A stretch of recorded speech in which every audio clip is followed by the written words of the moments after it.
What I'm most interested in today is I want us to talk about something that used to mean something in this country, and that is justice. Justice seems to be lost. We've seen the lawfare, we've seen the weaponization of the courts, we've seen progressive rogue leftist judges that have basically acted like federal dictators, determining what the executive branch can and cannot do.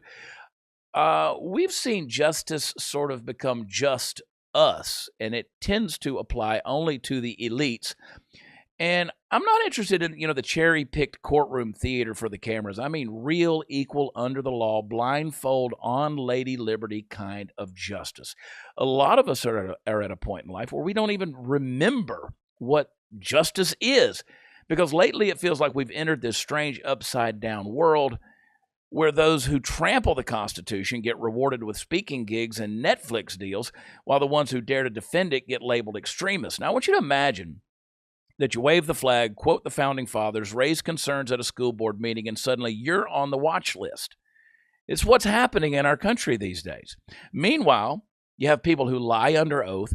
They funnel shady money through family shell companies, weaponize federal agencies like they're playing Risk, and they walk around untouched, unscathed, unbothered, and apparently untouchable. There's a lot of speculation out there about justice and who's going to get some of it. We want to see someone perp walked. We want to see that person in those silver shackles. We want to see some justice. But here's the thing that gets me. The people that deserve the justice the most, the people who deserve the consequences, they know they're not going to get it. They know they're untouchable, and so they're going to flaunt it. They're going to smirk into the cameras like the rules apply to them. And the reason they do is because the rules don't apply to them. Justice has become like a slogan. It's something they use when it's politically useful, when it plays well in the polls, or it helps take down somebody's opposition in the narrative. And so when it's time to apply the same scrutiny to their own, suddenly everybody forgets how the system works. So yeah, we've talked about having a two-tiered system in this country. Let's just call it what it is. One is for the people in power, and one is for the rest of us. And we're tired. We're tired of seeing the lack of justice. We're tired of watching it happen. We're tired of pretending that it's okay. And I want to deal with that today with some very specific examples and see if we can get some justice. Because the average American can smell the double standard a mile away, even if the media is not going to admit it. So how many times have we seen this play out? We see them raid the homes of a pro-life dad in front of their kids, but they leave Epstein's client list sealed up and unknown. They drag concerned parents, into courtrooms for objecting to a radical curricula, and they let violent agitators torch cities in the name of justice, and they call that progress. Folks, that's not justice. That is political persecution. It's manipulation. It's a slow, steady strangling of our republic by people who have convinced themselves that they are the moral gatekeepers of society. And here's the kicker. They do all of this while preaching about unity and healing and democracy. Yeah, nothing says democracy like silencing dissent and prosecuting your political rivals. Folks, this has got to stop if we're going to continue to call ourselves the United States of America. But I want to say something to the folks out there who feel like they're being pushed to the fringe for speaking the truth. You're not alone. We recognize the plight. There are millions of us, and we're not conspiracy theorists. We're not radicals. We're not deniers. We're not domestic threats. We are citizens. We are taxpayers. We are parents. We're veterans and workers and blue-collar people who pull themselves up by their bootstraps and blaze a trail. And when they fall down, they pick themselves up and continue on. They are Americans. They are citizens. They are the defenders of society, the people who believe in values. They're worshipers and people who pray. And those people are sick and tired of being told that standing up for what's right somehow makes you dangerous, and there's going to be consequences for speaking out.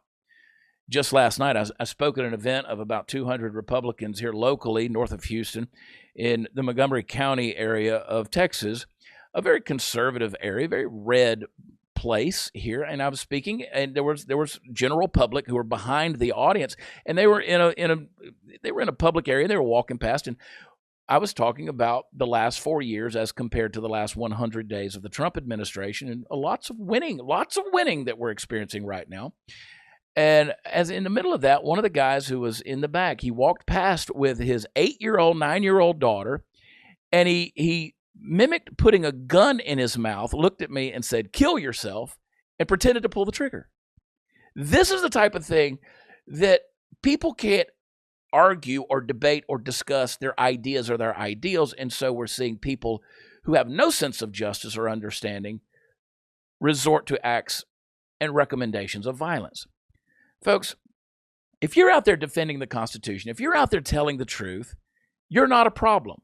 You're a good person. And if that is a problem, I'm going to be a problem every single day. Because here's the truth, and I'll shout it from the rooftops if I have to. Justice is not a party issue. Justice is not red. It's not blue. Justice is the foundation of freedom. And if we lose that, we're going to lose everything. Now, listen, you can't build a healthy country on a foundation of selective prosecution. You can't build peace when the scales of justice are rigged. And you sure as heck can't build trust when the truth gets buried under bureaucracy and bias. We need accountability, not just for the corruption at the top, but for the soul of this nation. In the Soviet Union, totalitarianism came with gulags, secret police, and brute force. But in the West, it looks different. It's soft, it's subtle, it comes cloaked in compassion and compliance. Live Not by Lies by Angel Studios is a new docuseries that exposes how this soft totalitarianism is already taking root in America and beyond. Based on Rod Dreher's best-selling book, the series shares the testimonies of men and women who lived through communist regimes and now see disturbing parallels in today's world. They warn of the dangers of conformity, the erosion of religious freedom, and the rise of ideological control in schools and businesses. But this isn't just a warning, it's a call to action, a reminder that truth is worth standing for. If you care about faith, family, and freedom, Live Not by Lies is required viewing and only available on Angel Guild. Join today by visiting angel.com/Dinesh and stream Live Not by Lies along with hundreds of other films and shows. That's angel.com/Dinesh.